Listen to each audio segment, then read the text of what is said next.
Então vamos falar sobre o ChatGPT. Oh, hell no. A gente já viu uma pancada de filmes sobre inteligência artificial, né? Um monte de máquina tomando controle, escravizando os humanos, meio que um jeito de tentar mostrar como o mundo pode vir a ser no futuro. Pois é, parece que agora a gente está mais perto do que nunca de saber com essa explosão de inteligência artificial para tudo que é lado.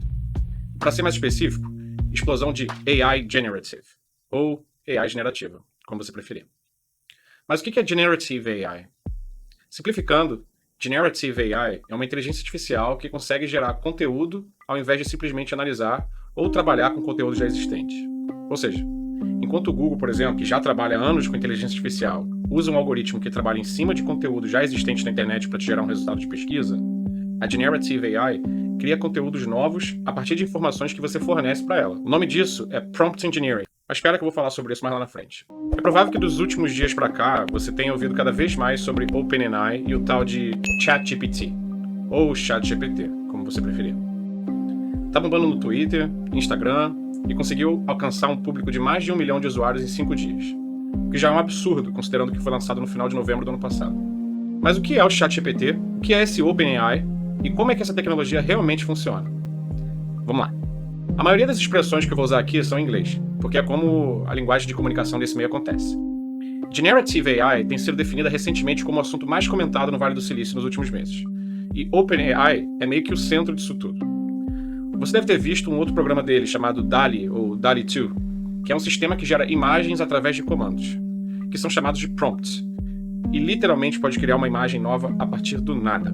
DALL-E 2 é um novo sistema de inteligência artificial da OpenAI, que pode usar simples descrições em textos, como um koala jogando basquete, e transformá-las em fotos hiperrealistas que nunca existiram antes. A OpenAI foi fundada em 2015 por um cara chamado Sam Altman e nosso querido Elon Musk. Ele mesmo. O Elon Musk saiu fora em fevereiro de 2018 para focar na Tesla, mas continua trabalhando como doador e conselheiro da empresa. O objetivo deles, na época, era promover a inteligência artificial de maneira que gere algum benefício para a humanidade.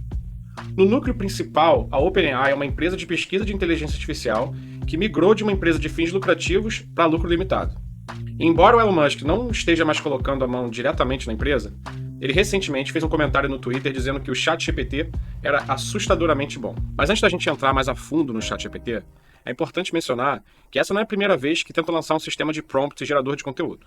Em 2016, a Microsoft lançou o Tay, mas nas primeiras 24 horas, os usuários do Twitter ensinaram linguagens de racismo e misoginia para o algoritmo, e isso levou ao banimento do programa rapidamente. O Facebook também lançou o BlenderBot 3, em agosto, que também foi desativado por causa do mesmo problema, além de gerar informações incorretas para perguntas como quem foi o presidente dos Estados Unidos em 2020, sugerindo que o Trump venceu.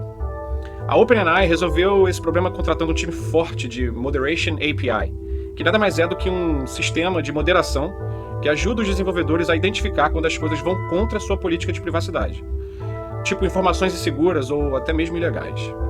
Não é 100% preciso, mas faz uma diferença absurda.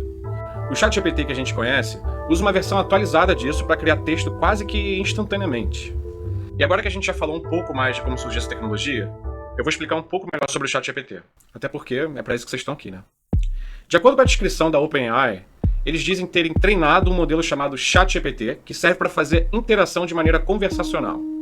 Esse formato de diálogo faz com que seja possível uma conversa de maneira contínua, fazendo com que em alguns momentos a inteligência artificial reconheça seus erros e promova até desafios, caso você forneça alguma informação incorreta, e obviamente é capaz de rejeitar solicitações inapropriadas. Atualmente o ChatGPT está na terceira atualização dessa Generative AI, que permite os usuários se comunicarem com um diálogo extremamente natural, sendo capaz de corrigir a gramática também.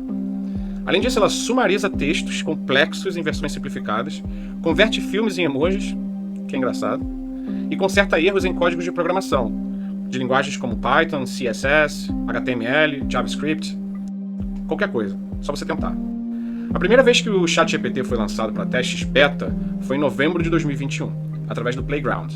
E o lançamento desse ano teve como finalidade ser uma melhoria do ChatGPT 3, que já vem sendo usado há bastante tempo, por sinal. Porém, agora foi otimizado para não fornecer resultados prejudiciais. O software foi treinado por AI e Machine Learning, alimentado com trilhões de textos contendo informações de diferentes fontes de dados. O treino usa uma técnica chamada RLHF, que significa Reinforcement Learning from Human Feedback. O jornal The Times do Reino Unido descreve o ChatGPT como um incrível sistema de linguagem de conversação realista, tendo descrito como o primeiro chat verdadeiramente útil no mundo. Tudo isso parece ser bom demais para ser verdade, né? Talvez seja. A gente tem que pensar não somente nas limitações da tecnologia, mas também nos desafios e ameaças que ela representa para a sociedade. Assim que a nova versão do ChatGPT foi lançada, o site teve tanto acesso que acabou quebrando o servidor onde o site estava alocado, com mais de 1 milhão de pessoas se inscrevendo na plataforma em apenas 5 dias. E isso forçou a OpenAI a escalar a banda de alocação para que o sistema não desse crash.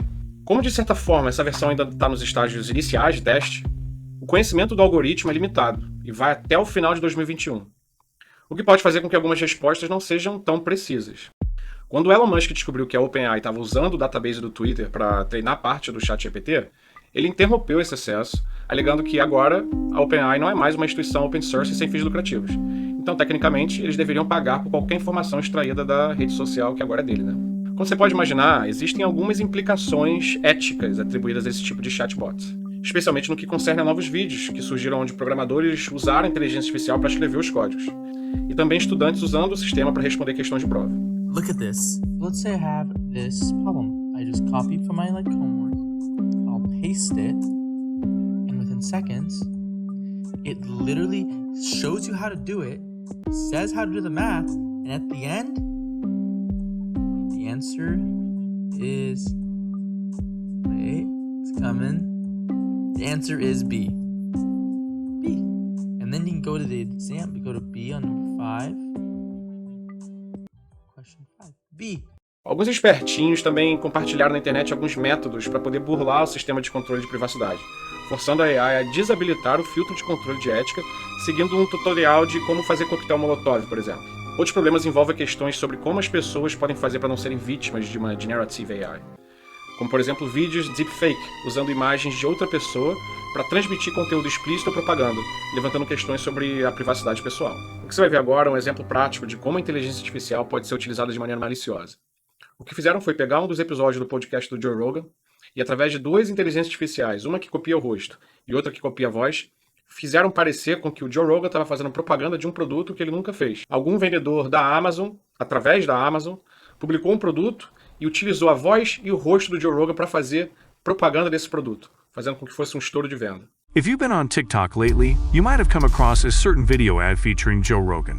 In the ad, Rogan is hyping up a libido booster for men supplement, telling viewers exactly where to find it on Amazon. That Alpha Grind product that's all over TikTok, if you go to Amazon and you type in libido booster for men, you're going to find it right at the top. The video was a deepfake using AI technology to create a fake endorsement from Rogan for a product that he never actually talked about on his podcast. This fake video quickly went viral on Twitter, with many users not realizing that it was a deepfake at first. In response, Andrew D. Huberman, the guest on Rogan's podcast, clarified that the conversation never actually took place. The video was later removed from both TikTok and Twitter due to its harmful misinformation. Now, before you start panicking about deepfakes taking over the world, not all deepfake technology is out to get us. In fact, there are some incredible uses for it, like this visual translation.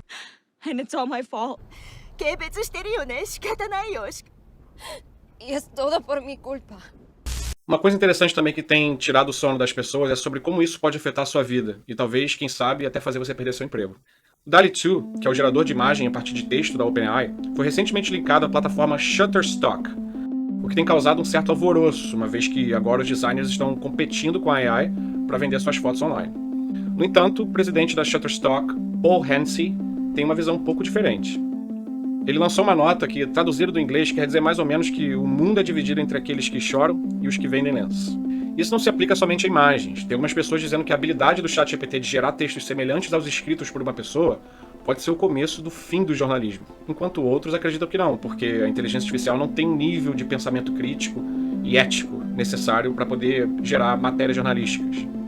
A verdade é que as ameaças que o ChatGPT representa para a sociedade podem parecer assustadoras, sim, mas essas ameaças contribuem para que a própria AI corrija brechas e soluções alternativas, e é por isso que eles lançaram essa versão aberta para o público. O pessoal da OpenAI já lançou uma nota dizendo que algumas respostas podem ser incorretas, porque tecnicamente não existe uma fonte específica que ateste a veracidade dos textos que eles usam para treinar o modelo.